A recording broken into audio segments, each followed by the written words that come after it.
You still want to leave that W-2? We're going to talk about that on this segment of the Gig Geezer. If this is your first time checking out the Gig Geezer, or if you're a returning visitor of the Gig Geezer, thanks for coming by, and if you would not mind, hit that subscribe button, give my content a thumbs up, share my content among others, and I definitely welcome the comments in the section below. Today is Tuesday, April 15, 2025.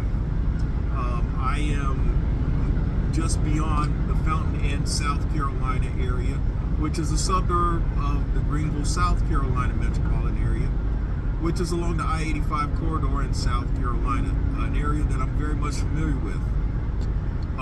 The reason for my doing this segment of the Gig Geezer is because I checked out a fellow content creator's recent upload from St. Mike 504. The 504 is for him being from New Orleans, Louisiana. And he made reference and in passing also about 9 to 5, about leaving the 9 to 5 for the delivery and transport space, specifically in the ownership and operation of a spreader/cargo van. And he made in passing towards the end about him having earned on what he felt was a relatively slow day, based on 4 deliveries, $225. And he said, how many W-2s you know make that type of money in a single day?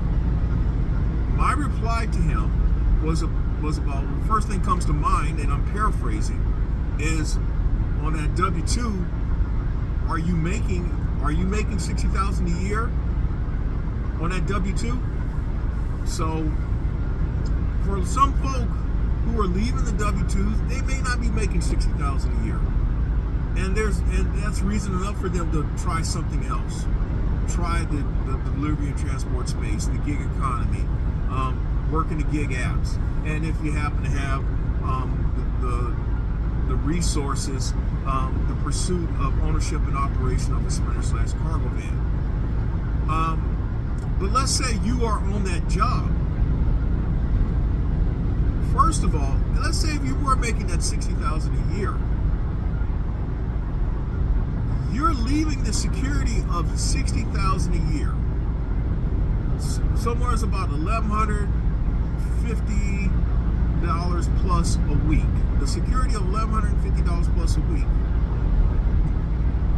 And let's say break down after taxes, 25% of $2,300 is like $460.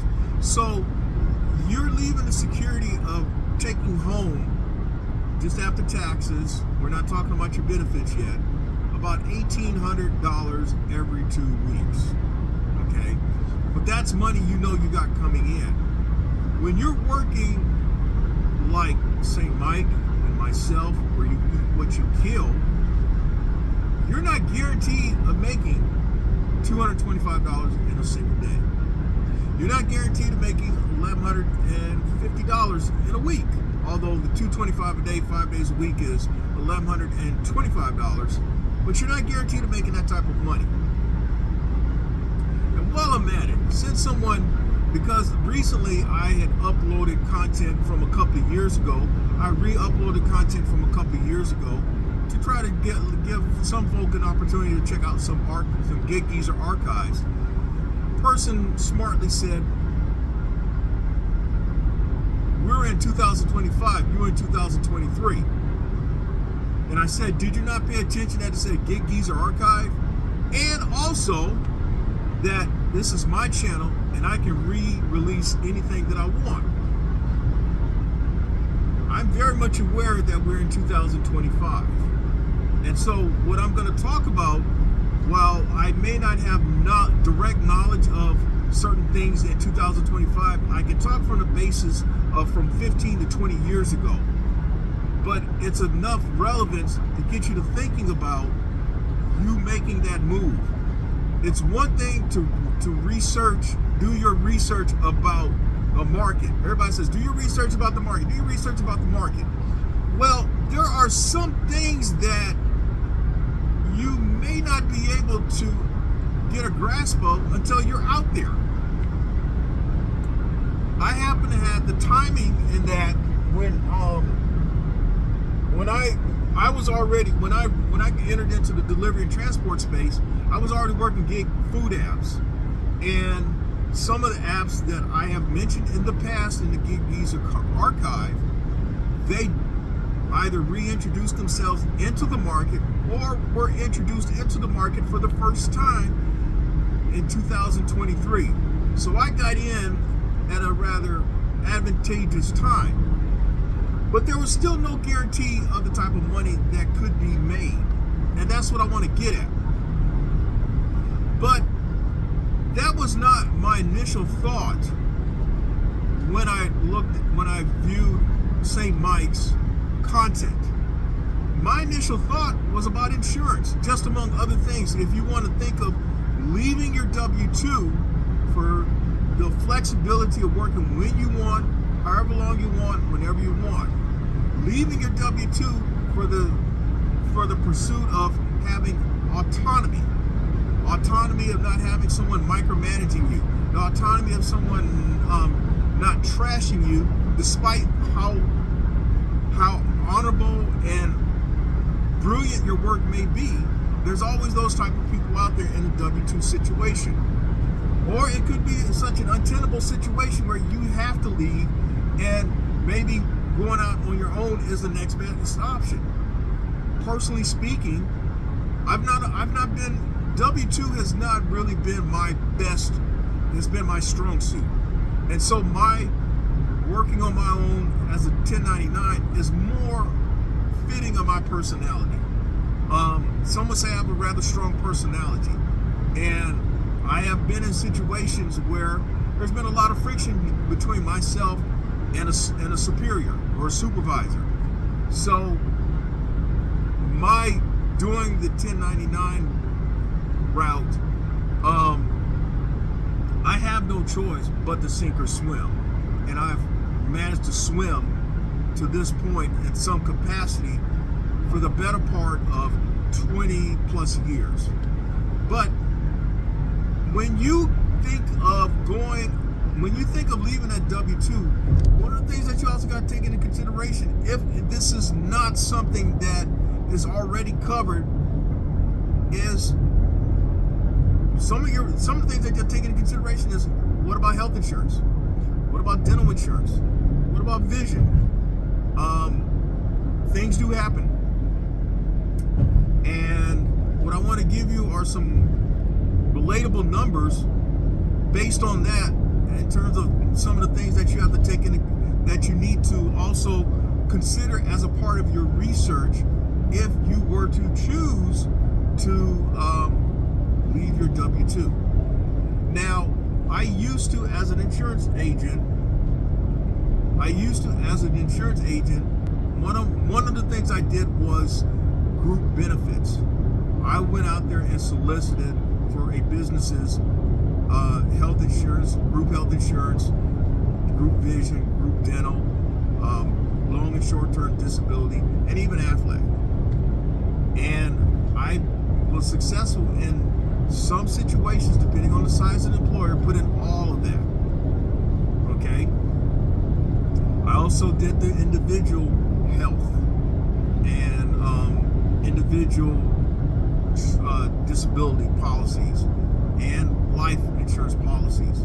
So I'm somewhat still versed on it, but I can't talk of 2025 numbers because I've not really pursued that stuff with the same effort and energy as I do with delivery and transport since like 2009, 2010. But here are some numbers that I want you to think of, and these are just numbers to think of that will get you to maybe consider in your going off on your own. My health insurance that I pay each month, because I'm on the Affordable Care Act, I pay $243 a month. I have paid in recent years anywhere between $180 and $205, but this year's $243. I pay for dental and vision for myself and my queen, and that's $23 a month for vision and $146 a month for vision. So let's say that I put out for those three insurance, those three for those three. So what I put out each month for those three is $410 a month. That's what I put out every month. So among the things that I have to take care of, among the other bills that I have to cover each month are for individual health insurance, vision, and dental for myself and my queen. I hope that you understand that if you're on a job that pays $60,000 a year, which your net earnings is going to be about $1,860, somewhere between $1,850 and $1,900, somewhere in there after taxes. Okay, actually, it's more like about $1,860. That's more of the number that I'm thinking of. And you got that, you know that you got that coming. If you show up, you put in your time and all, that's what you're going to earn. And that doesn't include overtime. When you're out here doing when you're doing the 1099 thing, you're not guaranteed of making that. You're not guaranteed of making $225 in a day, as what St. Mike mentioned. You're not guaranteed of earning $1,125 in a week, which is the basis of that $225 a day number. Although what I based $60,000 on was about making $1,150 in a week. You're not guaranteed of hitting those numbers. You're not guaranteed of hitting $60,000 a year. You may see content of people talking of expressing a goal of reaching six figures, and they have begun sharing the strategy that they're executing to get there. Okay, but there's no guarantee they're going to get there. There's a lot of factors that can affect that. But if you're thinking about leaving your W-2, keep in mind also that if you don't have, if you're not retired and you got your dental and vision and medical in your retirement package. If you're not retired, if you don't have a spouse who has a job with nice benefits and you're on that spouse's plan, if you've not looked into the Affordable Care Act, because that's the likely direction that you're going to go for your medical. I mean, there are plans out there. There are ACA plans out there that says zero premium, but you have to take into consideration how much are your out-of-pocket costs are going to be. So that's another conversation. But let's just say that you find a plan that's got some good benefits where you may have some co-pays, you may have some co-pays, and you have an out-of-pocket that's manageable. You're going to pay some money each month. But if you don't take into account those type of things, what happens if, say, like what happened to me back in December, when I was hospitalized for atrial fluttering?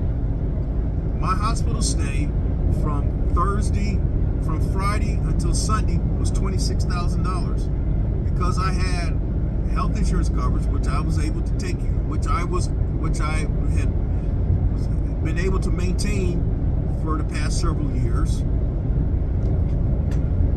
My share of that was $1,300, but the bill was $25,000. If you don't have health insurance, you got a bill of $25,000 on your lap.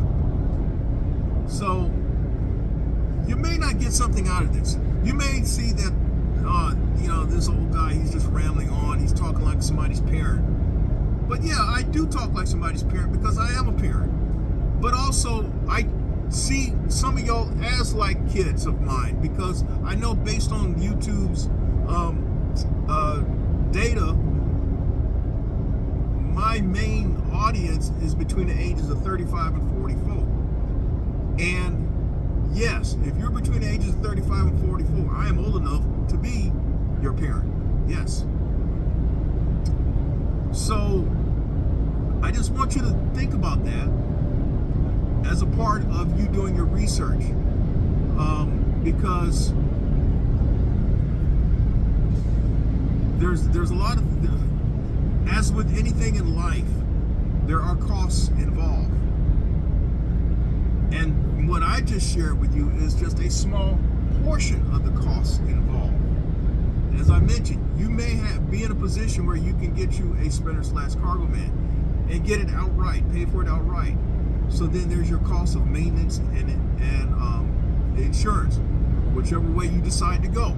I'm not going to talk about that. I've talked about that in many past segments of the Gig Geezer. But if you've not taken into account some of the things that are germane to you, like health and dental and vision, or for that matter, other things that for your personal upkeep, then you're doing yourself a disservice. And that's what I'm getting at.